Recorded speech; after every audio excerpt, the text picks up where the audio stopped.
This is volume 5 of How I Became a DoorDasher, and it's actually been volumes 1 through 4, kind of the story of my life. And now we're pretty much to present time. Volume 5 is going to cover years 2020 through the present. Pretty much what happened during the pandemic, some life choices that I made, some things that hit me out of left field, but ultimately how I had prepared myself in my 40s and early 50s, volume 4 if you want to go back and watch it, for what happened next, and how I'm doing now, and what my plans are for the future.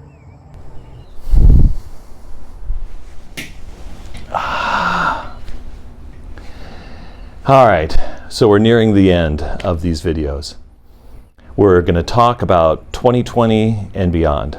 So in 2020, I had been transferred back to Atlanta, and I was working in the division headquarters building right near the Braves stadium, which was nice to be near. It was a lot of action and things going on. And I got an apartment there, which was temporary until we found a really good place to live. And then literally at the beginning of 2020, when the pandemic hit, we were like, oh no, what do we do now? But it was okay. I think a lot of departments and a lot of groups at COMCAST really stepped up during that time. Huge shout out to the IT department for making it all happen. I mean, IT departments across the country for making it happen. And we decided that we would take some leaps of faith during that time, and we worked on buying a house and then also paying that house off. And we also worked on, what am I going to do in retirement? It was a big question. What will I do when I retire, and when actually will I retire? And we had picked a date of 2025. Sometime around then would be when I would retire, which I'd still, be 58 years old, just about ready to tap into my 401k. So one day during lockdown, I was listening to the radio. This would be about 2021, and I heard a commercial that was looking for drivers for DoorDash. And I thought to myself, maybe I can do that. So I started DoorDashing early in the morning between 4 a.m. and 8 a.m. and on the weekends. And I really started, to enjoy doing it. I picked up Amazon Flex. We started doing that routinely on the weekends. The other deliveries, like Uber and Grubhub. And what amazed me about it was I didn't think there would be much money to be made in these side hustles. But surprisingly, I was able to make easily several $1,000s a month. And so what I decided to do was I would make enough each month so that I could triple my house payment. And here's what I mean by that. I already made enough money to make my house payment, and by cutting corners and scrimping, I was able to make double house payments every month. And I said, well, what would happen if we made triple house payments? If we could make 3 house payments? Our house payment was only $1,400 a month. So coming up with an extra $1,400 a month from these side gigs was actually very easy. And it's just a real completely different thing. I think for the future, I'm going to do this at least until the year 2027, until I actually do turn 60 years old. And then I'm probably going to wind down and just start, drawing out of my 401k, take my Social Security a couple of years after that. And, we own this house here in Foley. I'm speaking to you from the back porch. It's a nice, screened in back area here. I think we're just going to, relax and just, grow old here in this house. And I'm actually pretty excited about it. A career path is never a straight line. When I got hired at COMCAST, I had no idea where that job would take me, and had no idea that I would move from Kansas to New Jersey to Minneapolis to Atlanta to Philadelphia, back to Atlanta, all with the same company, and all parts of either promotions, reorgs, or demotions. One piece of advice I always give people: be prepared to move. Go where the work is. Go where the money is. Movement is life. I also want to thank some people. So I'm going to need to get my list of everybody that I wanted to make sure that I thank. So stop. All right, so since I'm reading from a list, I'm just going to hold this mic here for now, rather than clip it on and everything. People that have influenced my life and that I just like to say thank you to. Mark and Caroline, my foster parents from age 16 to 18. You changed the course of my life. Had it not been for you, I could have ended up in prison or on the street or worse.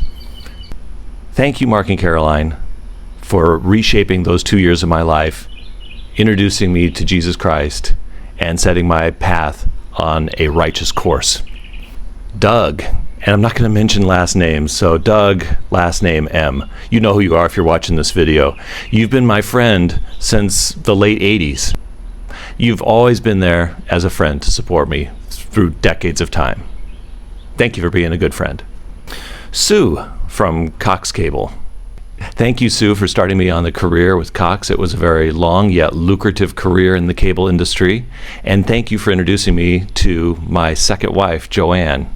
That was a thing that you may not have thought you played much of a role in, but I would have never met her had it not been for you.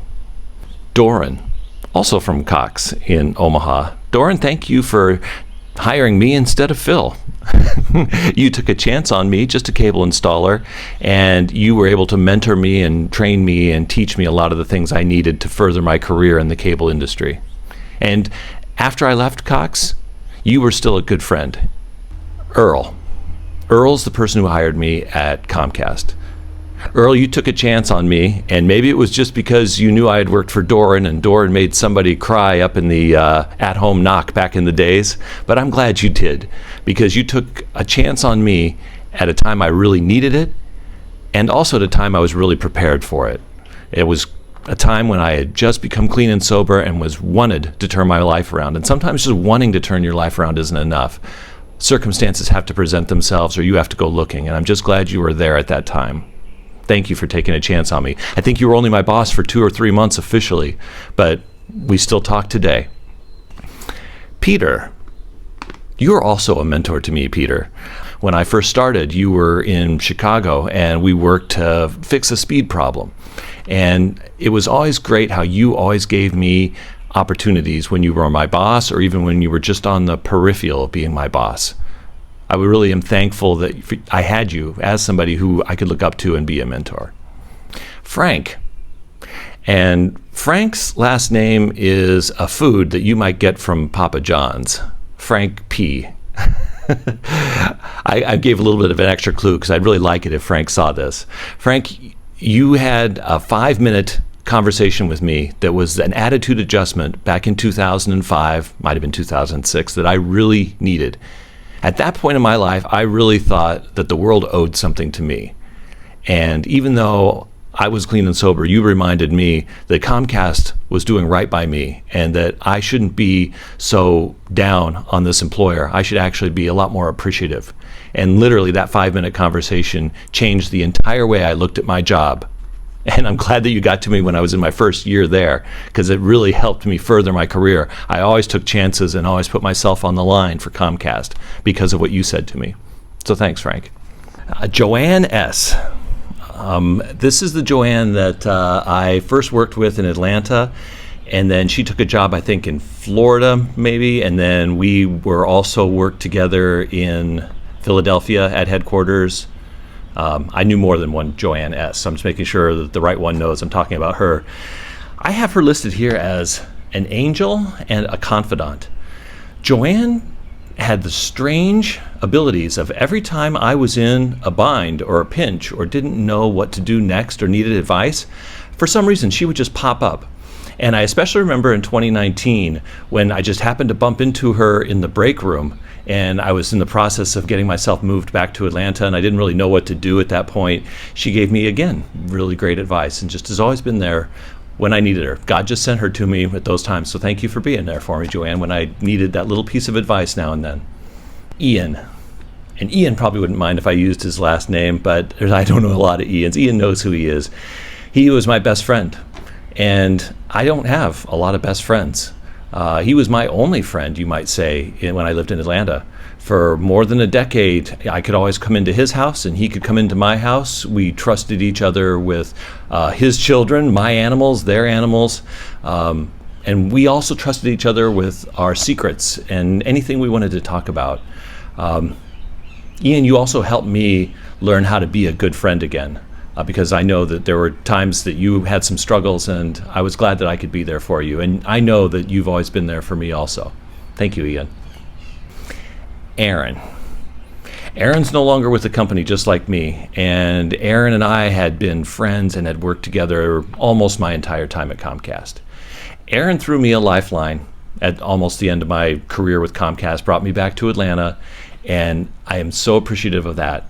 And Aaron, I still think you got a raw deal from the company. I mean, I know that the company makes business decisions, but I think they could have been a little bit more mature about how they handled it. Sometimes that company just treats people like they're baseball cards, and they should remember that there are people there.